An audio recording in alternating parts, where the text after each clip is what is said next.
സ്നേഹമുള്ളവരെ, വിശുദ്ധ മത്തായിയുടെ സുവിശേഷം 22-ാം അധ്യായം 23 മുതൽ 33 വരെയുള്ള വചനഭാഗമാണ് നമ്മുടെ ധ്യാന വിഷയം. ഈ വചനഭാഗത്തെ പ്രധാന പ്രതിപാദ്യം പുനരുത്ഥാനത്തെക്കുറിച്ചുള്ള തർക്കമാണ്.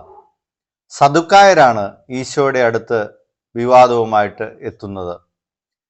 വിശുദ്ധ മത്തായിയുടെ സുവിശേഷ രചനയുടെ പ്രധാന ലക്ഷ്യം 22-ാം അധ്യായത്തിൻ്റെ തന്നെ പ്രധാന ലക്ഷ്യം ഇതാണ്: അതിമാനുഷികമായ ഈശോയുടെ ജ്ഞാനത്തെ അവതരിപ്പിക്കുക എന്നതാണ് ഈ ഭാഗത്തിൻ്റെ ലക്ഷ്യം. അതുകൊണ്ട് തന്നെ ഓരോ വാഗ്വാദത്തിന് ശേഷവും മത്തായി ശ്ലീഹ ഇങ്ങനെ എഴുതുന്നുണ്ട്: അവൻ്റെ പ്രബോധനത്തെപ്പറ്റി അവർ വിസ്മയിച്ചു. അവൻ പറഞ്ഞ മറുപടി കേട്ട് ജനങ്ങൾ ആശ്ചര്യഭരിതരായി. 22-ാം അധ്യായം തന്നെ അവസാനിപ്പിക്കുന്നത് ഇങ്ങനെയാണ്: അവനോട് ഉത്തരമായി ഒരു വാക്കുപോലും പറയാൻ ആർക്കും കഴിഞ്ഞില്ല.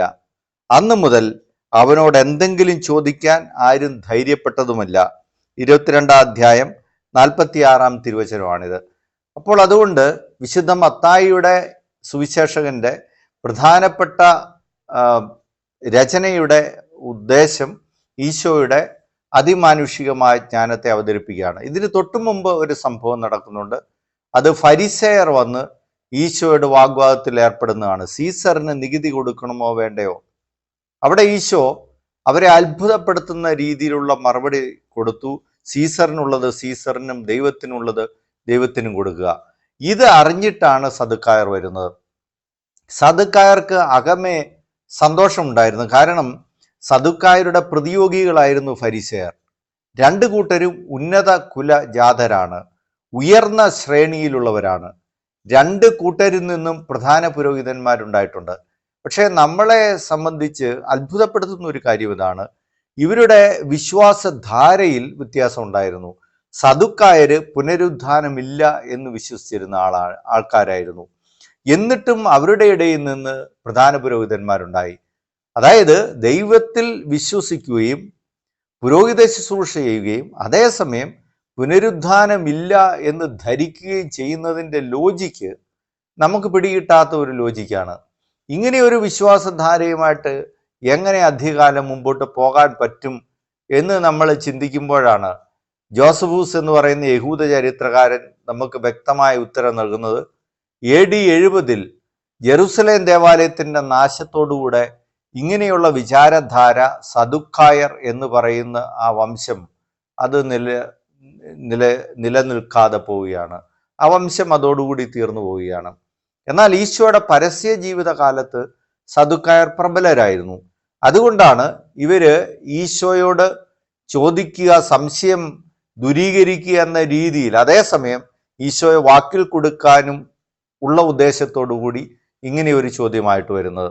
ആ ചോദ്യം അവര് മനഃപൂർവമായിട്ട് ഉണ്ടാക്കിയെടുത്ത ഒരു ചോദ്യമാണ്. ഒരു സംഭവത്തെ അധിഷ്ഠിതമാക്കിയുള്ള പ്രായോഗികമായിട്ടുള്ള ഒരു കാര്യത്തിൻ്റെ ഉത്തരം തേടൽ എന്ന രീതിയിലാണ് അവർ വരുന്നത്. നിയമാവർത്തന പുസ്തകം 25-ാം അധ്യായം 5-ാമത്തെ വചനഭാഗത്താണ് മോശ പറയുന്നത്: ഒരുവൻ മരിച്ചാൽ അവന് വേണ്ടി അവൻ്റെ ഭാര്യയെ സഹോദരൻ പരിഗ്രഹിക്കുകയും അവന് വേണ്ടി മക്കളില്ലാതെ മരിച്ചാൽ അവന് വേണ്ടി മക്കളെ ഉൽപ്പാദിപ്പിക്കുകയും ചെയ്യണമെന്ന് പറയുന്നത്. ആ ഒരു കാര്യമാണ് ഇവരെടുക്കുന്നത്. എന്നിട്ട് അവരുടേതായ രീതിയിൽ അവരതിനെ രൂപകൽപ്പന ചെയ്യുകയാണ്. ഒരാൾക്ക് 6 സഹോദരന്മാരുണ്ടായിരുന്നു. 6 പേരും ഈ സ്ത്രീയെ പരിഗ്രഹിച്ചു, വിവാഹം കഴിച്ചു. 6 പേരും മക്കളില്ലാതെ മരിച്ചു. അപ്പോൾ ആ സംഭവങ്ങൾ വളരെ ചിട്ടയോടുകൂടിയാണ് അവർ ക്രമീകരിച്ചു കൊണ്ടുവന്നിരിക്കുന്നത്. ഇനി ആണ് ഇതിൻ്റെ പരീക്ഷ. എങ്കിൽ പുനരുത്ഥാനത്തിൽ ഇവൾ ആരുടെ ഭാര്യയാകും?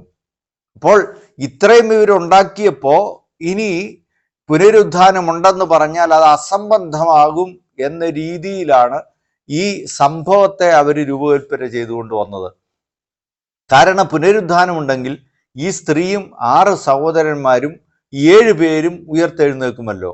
അപ്പോൾ 7 പേരുടെയും ഭാര്യയായിരുന്നല്ലോ ഇവള്. അപ്പോൾ 7 പേരുടെയും ഭാര്യ ആകുമോ? അപ്പോൾ ഇത് അങ്ങനെ വന്നു കഴിഞ്ഞാൽ, ഈശോ അങ്ങനെ മറുപടി കഴിഞ്ഞാൽ അതൊരു സഭ്യമില്ലാത്ത കാര്യമായി മാറും, അതൊരു അസംബന്ധമാകും. അപ്പം കൂടെ നിൽക്കുന്ന ജനക്കൂട്ടം അത് കേട്ട് ചിരിക്കും. ആ, എന്നതാണ് ഇവരുടെ ഒരു ധാരണ. അങ്ങനെയാണ് ഇവര് ഈ ഈ ഈ കാര്യങ്ങൾ ഈശോയുടെ മുമ്പിൽ അവതരിപ്പിക്കും. പക്ഷേ ഇവരുടെ സർവ്വധാരണയെ തകിടം മറിച്ചുകൊണ്ടുള്ള ഒരു മറുപടിയാണ്. അവര് സ്വപ്നേബി വിചാരിക്കാത്ത ഒരു മറുപടിയാണ് ഈശോ കൊടുക്കുന്നത്. നിങ്ങൾക്ക് തികച്ചും തെറ്റുപറ്റിപ്പോയിരിക്കും. കാരണം അവര് ഇതിന്റെ ഘടന രൂപീകരിച്ചത് ഈ ലോകവും വരാനിരിക്കുന്ന ലോകവും ഒന്നാണ്, ഒരുപോലെയാണ് എന്ന രീതിയിലാണ്. ഈ ലോകത്തിലെ പോലെ തന്നെയാണ് വരാനിരിക്കുന്ന ലോകത്തിലും കാര്യങ്ങൾ എന്നതാണ് ഇവരുടെ ഈ സംഭവ രൂപീകരണത്തിന്റെ അടിസ്ഥാനമായി നിൽക്കുന്ന കാര്യം. ഈശോ അതിനെയാണ് തകർത്ത് കളഞ്ഞത്. അതുകൊണ്ട് ഈശോ പറഞ്ഞു, ഈ ലോകം പോലെയല്ല പുനരുത്ഥാനത്തിന്റെ ലോകം. അതോടെ ഇവരുടെ സർവ്വകാര്യങ്ങളും തകർന്നടിഞ്ഞു പോയി. അവിടെ ആരും വിവാഹം ചെയ്യുകയും ചെയ്തു കൊടുക്കുകയും ചെയ്യുന്നില്ല. അവിടെ പുനരുത്ഥാനം പ്രാപിച്ചവർ ദൈവദൂതന്മാരെ പോലെ ആയിരിക്കും. എന്നിട്ട് ഇവരേത് ഗ്രന്ഥത്തിൽ നിന്നാണോ ഉദ്ധരിച്ചത്, ഈ പഞ്ചഗ്രന്ഥിയിൽ നിന്ന് തന്നെ, അവര് വിശ്വസിച്ച പഞ്ചഗ്രന്ഥിയിൽ നിന്ന് തന്നെ ഈശോ ഉത്തരം നൽകിയാണ്. ഞാന് മോശയ്ക്ക് മുൾപ്പടർപ്പിൽ വെച്ച് ഈശോ ദൈവം തമ്പുരാൻ പ്രത്യക്ഷപ്പെടുമ്പോൾ കൊടുത്ത ഉത്തരമാണ് ഈശോ ഉദ്ധരിക്കുന്നത്. ഞാൻ അബ്രാഹത്തിൻ്റെയും ഇസ്ഹാക്കിൻ്റെയും യാക്കോബിൻ്റെയും ദൈവമാണെന്ന് പറഞ്ഞതിലൂടെ യഹോവ തന്നെ പുനരുത്ഥാനത്തെക്കുറിച്ച് പറഞ്ഞല്ലോ. എൻ്റെ പിതാവായ ദൈവം തന്നെ, പിതാവ് തന്നെ പുനരുദ്ധാനത്തെക്കുറിച്ച് പറഞ്ഞല്ലോ. അവിടുന്ന് മരിച്ചവരുടെയല്ല, ജീവിച്ചിരിക്കുന്നവരുടെ ദൈവമാണ്. പ്രിയപ്പെട്ടവരെ നോക്കൂ, സർവധാരണകളെയും തകിടം മറിച്ച് അവർക്ക് ഉത്തരം മുട്ടിപ്പോകുന്ന ഒരു വിശദീകരണമാണ് ഈശോ നൽകുന്നത്. നമ്മൾ ഈ ഭാഗത്തിലേക്ക് വരുമ്പോൾ ഈശോ ചോദിച്ച ആ ചോദ്യം തന്നെയാണ്, വിശുദ്ധ ലിഖിതങ്ങൾ മനസ്സിലാക്കാത്തത് കൊണ്ടല്ലേ നിങ്ങൾക്ക് തെറ്റുപറ്റിപ്പോയത്? അവരെ ജനക്കൂട്ടത്തിന് മുമ്പിൽ അവര് തന്നെ മണ്ടന്മാരായിപ്പോയി. അപ്പോൾ നമ്മുടെ മുമ്പിലുള്ള ചോദ്യം ഇതാണ്, വിശുദ്ധ ലിഖിതങ്ങൾ ശരിയായ രീതിയിൽ ഗ്രഹിക്കാൻ നമുക്ക് സാധിക്കുന്നുണ്ടോ?